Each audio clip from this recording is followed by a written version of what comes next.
Ladies and gentlemen, CNN has just made an absolutely massive mistake, and as things currently stand, it seems as if President Trump's Department of Justice is about to come crashing down on everyone's favorite left-wing propaganda outlet. You see, as you might have heard, just yesterday morning, CNN's Natasha Bertrand falsely claimed that President Trump's recent strikes on Iran's nuclear facilities failed to do any serious damaging, parroting a leaked, low-confidence, and uncorroborated memo from inside of the Defense Intelligence Agency. But so folks, here's the massive problem for CNN right now. Their entire story was verifiably completely false, but they decided to publish it anyway. In fact, check this out. Our own U.S. Director of National Intelligence, Tulsi Gabbard, as well as Israel's Atomic Energy Commission, have both confirmed that the Fordow nuclear enrichment facility in Iran has been completely destroyed. But as if that wasn't enough, the International Atomic Energy Agency, which is an independent organization that monitors worldwide nuclear programs, has also confirmed that President Trump's recent strikes on Iran's nuclear facilities have done an immense amount of damage, setting Iran's nuclear program back by years. But you know what? Don't take it from me. Take a listen to what White House Press Secretary Carolyn Leavitt had to say about all of this. This was a low-confidence preliminary intelligence assessment. The assessment itself said that it was not corroborated by anyone else in the intelligence community, and it has been disputed by not just the United States, the President, the Secretary of Defense, the Secretary of State, our Joint Chiefs, and our General Kane, who was incredibly successful in this mission on Saturday night. It was also disputed by both Israel and Iran. And CNN didn't care about that. The DIA themselves have now come out and said this was a preliminary report, and this CNN story got it completely wrong. But that reporter is a sheep, and she's a mouthpiece for people who don't like Donald Trump. And she only gave the White House an hour to respond. And that's, again, the same playbook we've seen the fake news media play time and time again. But this story has now been debunked widely by not just the United States, but also Iran and Israel as well. And so, ladies and gentlemen, there you have it. CNN intentionally and knowingly published a fake news story, all because they're obsessively desperate to try to tear down President Trump. But now, folks, what I have to show you next is absolutely insane. But first, I want to say real quick that if you guys enjoy the daily news updates, please consider subscribing to the channel because it really does help a ton. But okay, check this out. Rather than own up to their mistake, if you can even call it a mistake, CNN actually decided to double down, releasing this official statement.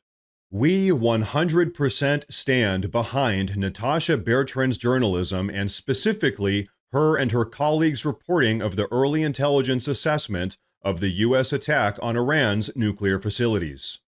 CNN's reporting made clear that this was an initial finding that could change with additional intelligence. We have extensively covered President Trump's own deep skepticism about it. However, we do not believe it is reasonable to criticize CNN reporters for accurately reporting the existence of the assessment and accurately characterizing its findings, which are in the public interest. And so, folks, what a load of baloney. Like we said earlier, they knowingly and intentionally published a report that they knew was fake and totally uncorroborated. But you know what? Now, I want you all to take a look at Secretary of Defense Pete Hegseth's takedown of this entire fake news narrative. Take a look. There's a reason the president calls out fake news for what it is. These pilots, these refuelers, these fighters, these air defenders, the skill and the courage it took to go into enemy territory flying 36 hours on behalf of the American people and the world to take out a nuclear program is beyond what anyone in this audience can fathom. And then the instinct of CNN, the instinct of the New York Times is to try to find a way to spin it for their own political reasons to try to hurt President Trump or our country. They don't care what the troops think. They don't care what the world thinks. They want to spin it to try to make him look bad based on a leak. Of course, we've all seen plenty of leakers. And what do leakers do? They have agendas. And what do? They share the whole information or just the part that they want to introduce. And when they introduce that preliminary, a preliminary report that's deemed to be a low assessment, you know what a low assessment means? Low confidence in the data in that report. And why is there low confidence? Because all of the evidence of what was just bombed by 12 30,000-pound bombs is buried under a mountain, devastated and obliterated.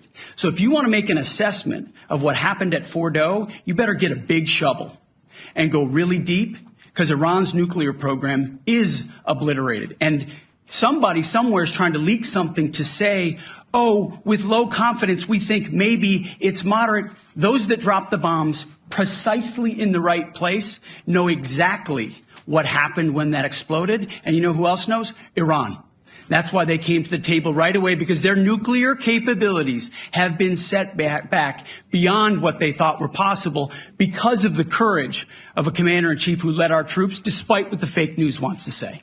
Perfectly said. And so, ladies and gentlemen, here's the reality.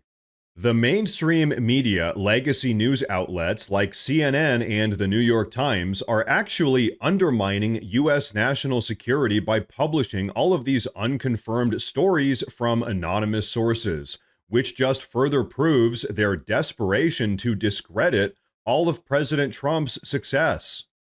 And you know what? If you don't believe me, take a look at this. This very same CNN reporter, Natasha Bertrand, that published this fake news story about President Trump's airstrikes on Iran also spent years playing coverage for the Hunter Biden laptop story, saying that the entire story was just a made-up hoax. So, ladies and gentlemen, if you needed even more proof that this entire story is nothing more than just another partisan attack on President Trump, look no further. But okay, so like I said earlier, right this very moment, President Trump's Department of Justice is taking this entire situation very seriously. Take a look. Is the DOJ prepared to charge whoever is responsible, and what could those charges look like? I mean, absolutely. Of course we're ready. I mean, just think for a moment.